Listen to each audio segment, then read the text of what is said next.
Have you ever felt invisible?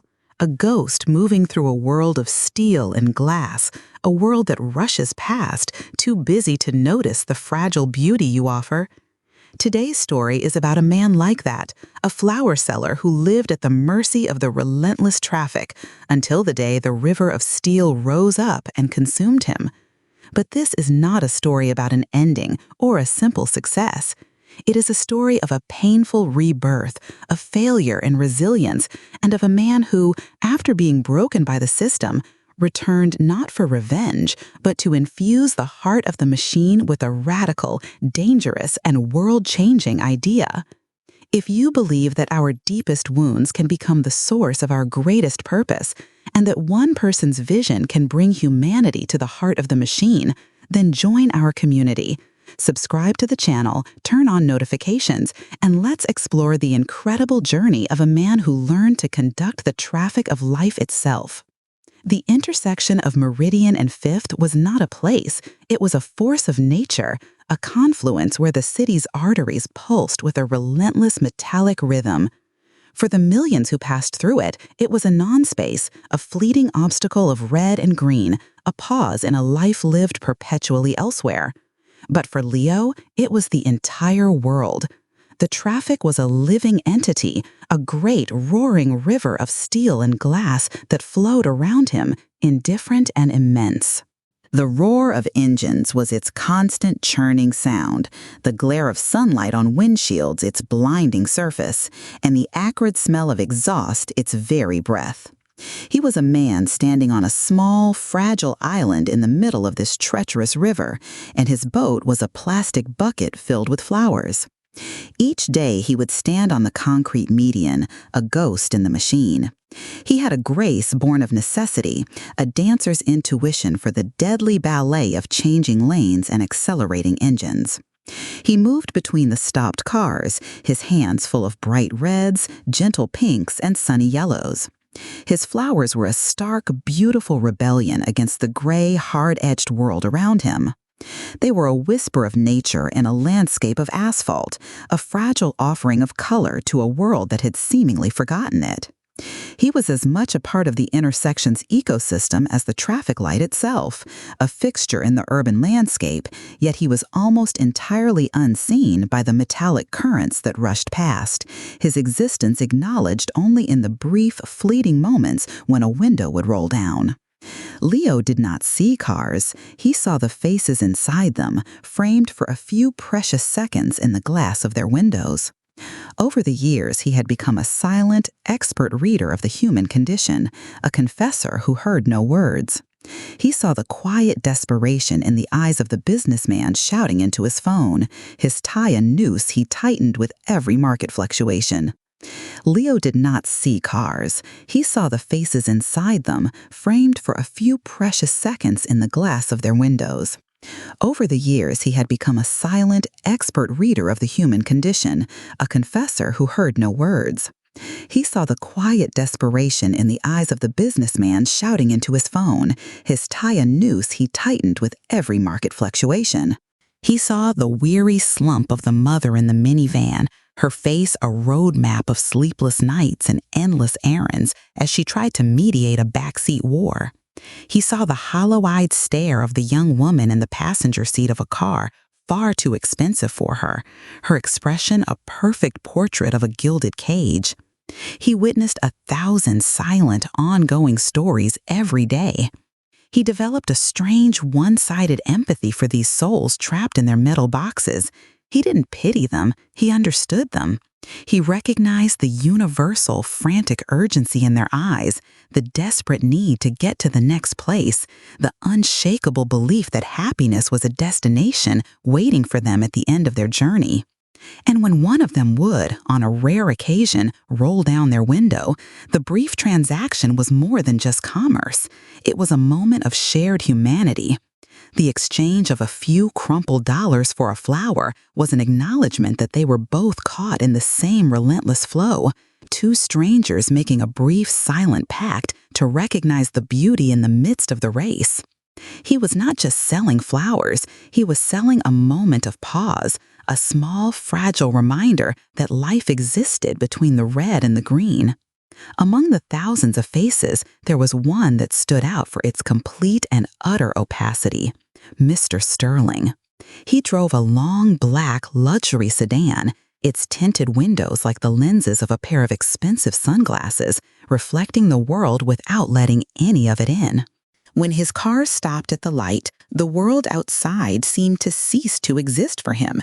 He saw only what was directly in front of him: the red light, an obstacle, an infuriating inefficiency in his perfectly scheduled day. For him, the city was a series of delays, and the people in it were the anonymous, faceless cause.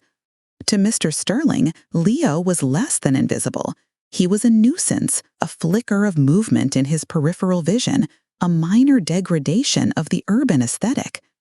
On the few occasions his gaze did sweep over Leo, there was no recognition, only a faint, dismissive contempt for the friction he represented in the otherwise smooth machinery of his life. Mr. Sterling was a king in his chariot, a man so insulated by his wealth and importance that he had lost the ability to see the humanity in the world he sped through. He did not know that his path and the path of the invisible flower seller were about to intersect in the most brutal and irrevocable way imaginable. The day was like any other, the sun a bright, blinding glare in the metallic sky. The rhythm of the intersection was a familiar heartbeat, the deep rumble of the stopping traffic, the brief 20-second pocket of relative silence, the surge of acceleration as the light turned green. Leo moved through this rhythm as he always had, a dancer in a dangerous ballet. He was between lanes, offering a bouquet of brilliant red roses to the window of a small sedan, a hopeful smile on his face, when the world fractured. The screech of tires was a sound that tore through the fabric of the day, a violent, metallic scream that belonged to a different, more brutal reality. He turned, and for a fraction of a second, his world was reduced to a single, overwhelming image: the grille of a long, black car, immense and inevitable. The sun glinting off its chrome emblem like the cold, unblinking eye of a predator. There was no time for fear, no time for thought. There was only the brutal, concussive impact, a force that seemed to lift him from the earth and shake the very soul from his bones. The world dissolved into a kaleidoscope of shattered sensation, the shocking, explosive sound of metal hitting flesh and bone, the vibrant red of his roses bursting into a spray of torn petals against the windshield, a brief, terrifying glimpse of the sky spinning above him like a child's forgotten top, and then a profound, all-consuming darkness. The roar of the city, the constant companion of his life, was extinguished, replaced by a silence so deep it felt like the end of the world. For Leo, the river of steel had finally risen up and pulled him under. Inside the black sedan, Mr. Sterling felt a dull, jarring thud. His car, a fortress of German engineering, barely registered the impact. He swore under his breath, his first thought a flash of pure, unadulterated annoyance. A pothole? Debris on the road? He glanced in his rearview mirror and saw a flash of color, a chaotic spray of red, and a crumpled shape on the asphalt. For a single, critical moment, time seemed to slow. He saw the scattered flowers. He saw the still form of the flower seller. He understood what had happened. His heart gave a single hard jolt, a flicker of something that might have been fear or shock. But then the light ahead turned green. The car behind him honked, a short, impatient blast that was the siren song of his world. And in that split second, the cold, relentless logic of his life took over. A choice was made, not with conscious malice, but with a monumental, soul-crushing indifference. Stopping would mean police, reports, lawyers. It would mean being late for the most important meeting of the quarter, a meeting where millions were at stake. His schedule, his momentum, his entire forward-moving existence was a force far more powerful than the crumpled life he was leaving behind. He pressed his foot on the accelerator. The car surged forward, smoothly and quietly, rejoining the flow of the river. He did not look back. He compartmentalized the event, filed it away as an unfortunate, irritating incident, and focused on the road ahead, his mind already on the first item of his agenda. The river of steel flowed on, and Mr. Sterling, its king, flowed with it. Back at the intersection, the world had come to a halt. The chaos of the accident had created its own temporary dam in the river. A small crowd gathered around the place where Leo lay. He was a broken figure on the blacktop, surrounded by the beautiful, tragic wreckage of his life's work. His flowers, moments before so vibrant and full of life, were now scattered across the asphalt, their petals crushed and bruised by the passing tires, their colors a stark, heartbreaking stain against the grimy, oil-slicked canvas of the street. A siren wailed in the distance, a sound of hope arriving too late. A kind hand, a stranger's hand, gently touched Leo's shoulder. His world was a dim, foggy haze, the pain a distant, roaring ocean. But through the fog, he saw one thing with a strange, dreamlike clarity. A single, perfect red rose, somehow untouched, lying on the asphalt just inches from his face. It was a symbol of the fragile beauty he had tried to offer the world, a beauty that now lay broken and bleeding, just like him. It was the last thing he saw before the darkness took him completely. Leo's world shrank from the vast, roaring expanse of the city intersection to the 4 sterile white walls of a hospital room. The constant motion of the traffic was replaced by the hushed, rhythmic beeping of machines, a quiet, electronic heartbeat that measured the slow, painful return of his own. His body was a landscape of pain, a broken geography of casts, bandages, and deep, aching wounds. He was trapped, not by the flow of cars, but by the stillness of his own shattered form. The world he had known was now just a muffled, distant rumble he could hear through the thick glass of his window. This forced stillness was, at first, a form of torture. His mind, accustomed to constant motion, now had nowhere to go. It circled endlessly, replaying the moment of impact. The silence was a mirror, forcing him to confront the wreckage of his life. He was no longer the invisible man. He was a broken object, a piece of debris washed ashore. But in this profound, unwanted quiet, something began to shift. The raging storm of trauma and pain began to subside, leaving behind a strange, deep, and fertile silence. From his window, he could see a small, neglected hospital garden. In it, a single, resilient red rosebush grew, a stubborn patch of color against the gray concrete.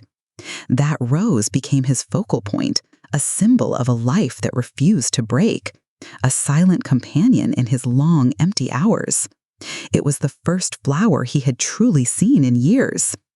His obsession began with a single idle thought. He tried to remember the exact timing of the traffic light at Meridian and 5th. Was it a 40-second red or 45? From that one small question, a universe of inquiry unfolded. He began to reconstruct the entire intersection in his mind, not as a place of people, but as a system of pure, flawed logic. He visualized the flow of cars, the patterns of congestion, the intricate, unseen dance of the signals that governed the river. The nurses would come in and find him staring blankly at the ceiling, but inside his head, he was a god, watching the complex, mechanical ballet from above. When he was finally able to move his hands, he asked for a notepad and a pen. The cheap, flimsy paper became his new canvas. He began to draw. He drew maps, not of streets, but of flow. He created complex diagrams of traffic patterns, his lines and arrows a new kind of art. He filled pages with calculations, with theories on how to alleviate the pressure points, how to make the system more efficient, more logical. His doctors saw it as a form of therapeutic distraction, a way for a traumatized mind to find order. They didn't understand. This was not a hobby. This was a resurrection.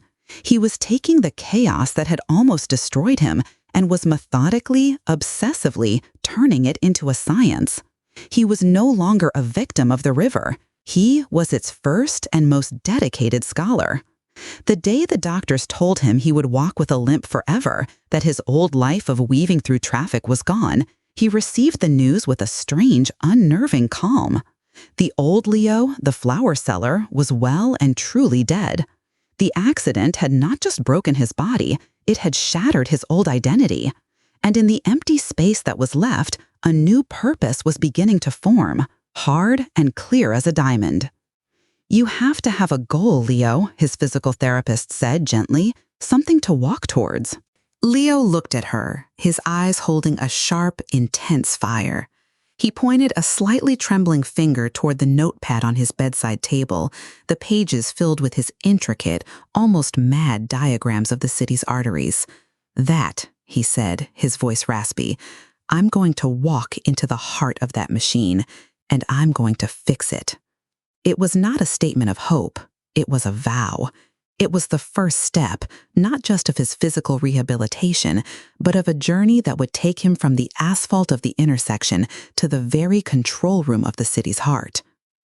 Supported by a meager disability settlement, Leo enrolled in night classes at the city college.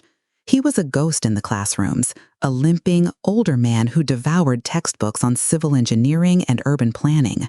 His past experience gave him a unique lens. When professors spoke of abstract models, Leo saw the reality behind them, the impatient drumming of fingers, the resigned sighs.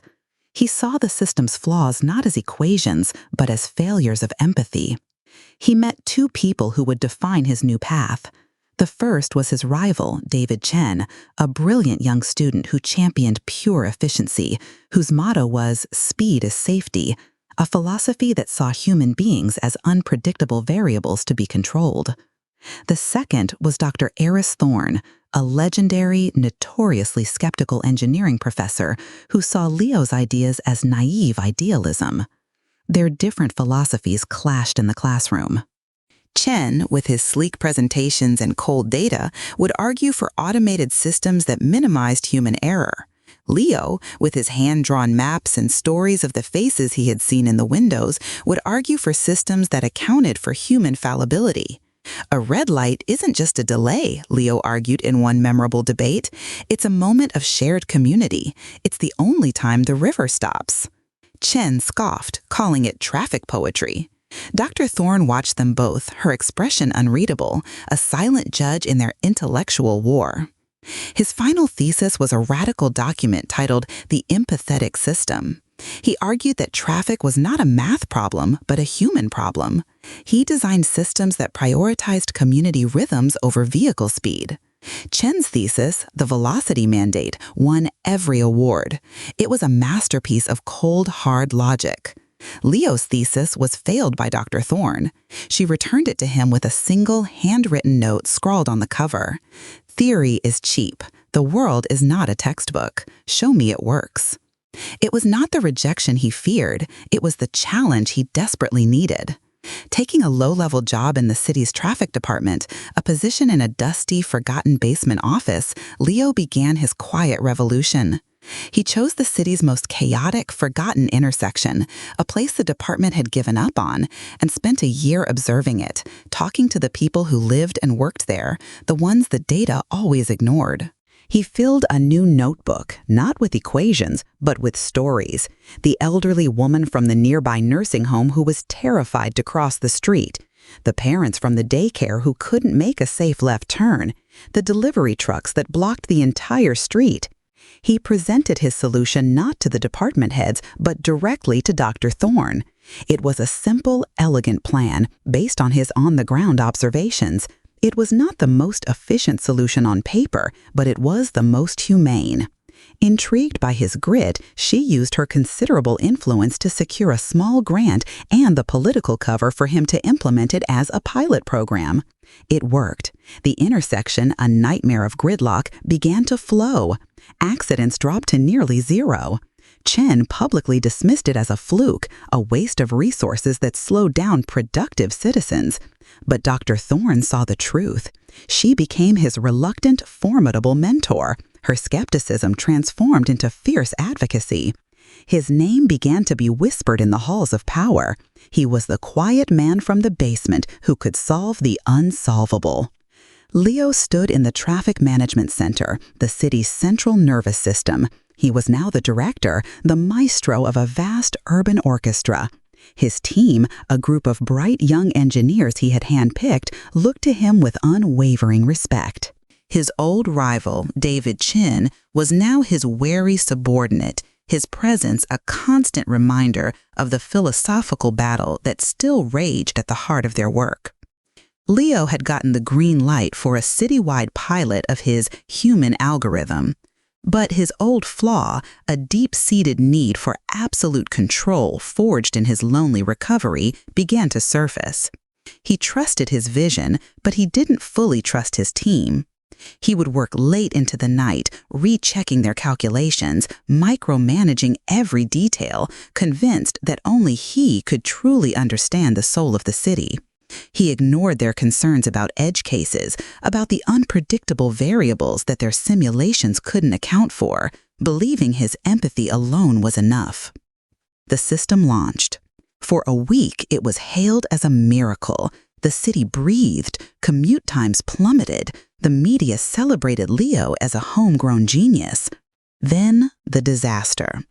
On a rainy Tuesday, a fire truck, its sirens blaring, became trapped in a gridlock. Leo's system, in its effort to be humane to a pedestrian crossing, had failed to recognize the greater hierarchical urgency of the emergency vehicle. The headlines were brutal. "Empathetic system fails," one screamed. Chin, seeing his opportunity, publicly called for the project to be scrapped, arguing that this was the inevitable result of prioritizing feelings over physics.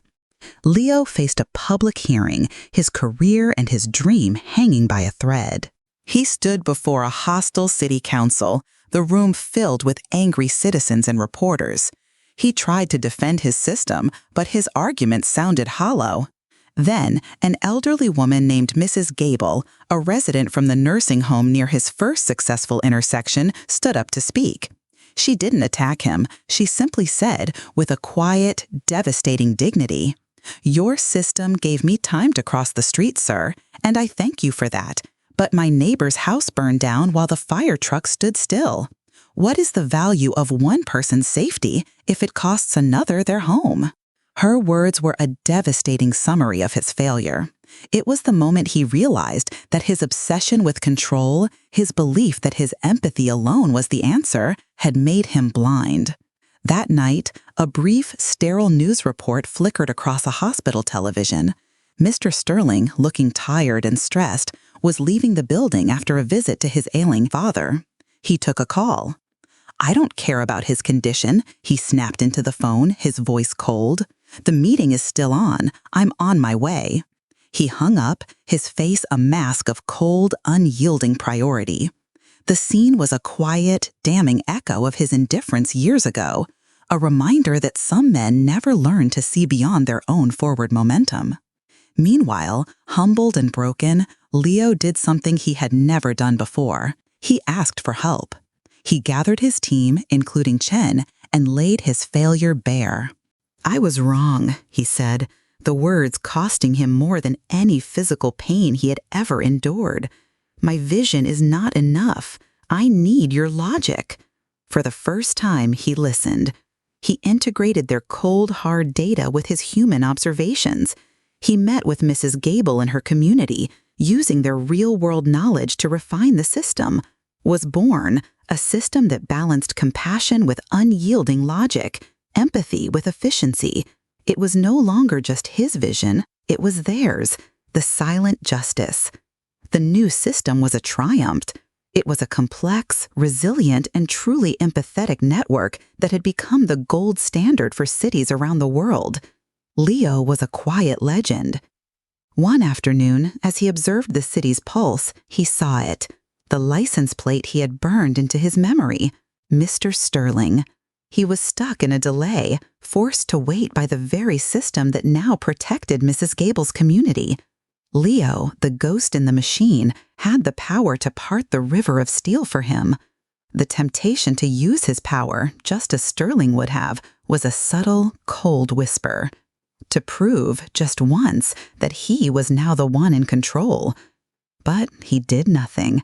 He leaned back in his chair, took his hand off the keyboard, and simply watched.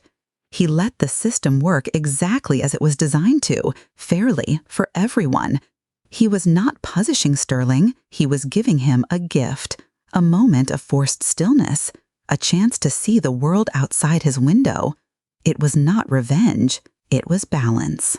He watched until the black sedan disappeared into the city's flow, just another car, no more or less important than any other. And Leo felt a peace that was deeper than any vengeance could ever be. The final scene. Leo is leaving his office at the end of the day. On his desk, next to a complex schematic of the city's traffic grid, sits a small, simple glass vase. In it is a single, perfect red rose. It is his quiet ritual, a daily tribute to the man he used to be, bought from a vendor on his slow, deliberate walk to work. On the wall is a small framed photo of his team, including a smiling Dr. Thorne and a grudgingly respectful David Chen. The flower is a reminder. It is a symbol that at the heart of the most complex machine, there must always be a space for something small, fragile, and beautiful. And in a discreet corner of the intersection at Meridian and 5th, almost too small to notice, is a small bronze plaque on a lamppost. It reads, "Extra crossing time is a gift from a friend." It is the proof that he did not just conquer the river of steel, he had infused it with the soul of a flower.